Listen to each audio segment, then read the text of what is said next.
One of the things that I noticed, and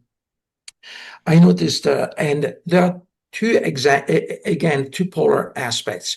Europeans have the tendency to overlook into history before, and then they're overly prudent in looking forward. Mm. Americans have a tendency to overly look into the future and underestimate the lessons of the past. Yeah. I believe that there is wisdom in learning from the lessons of the past. So why am I saying this? Which is again a little bit a cliche.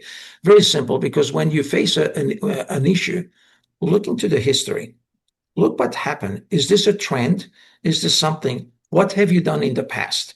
And by the response, so you start really by interviewing. By the response, you will immediately understand whether the system is endemic and can be isolated outside of people, or if the issue is intimately linked with people. And most of the time, it's a mix of both.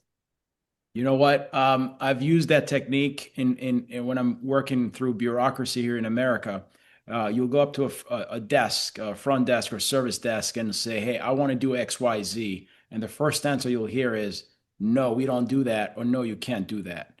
And then I always come back with, "Has there ever been a time you've heard about this issue, and what was done then?"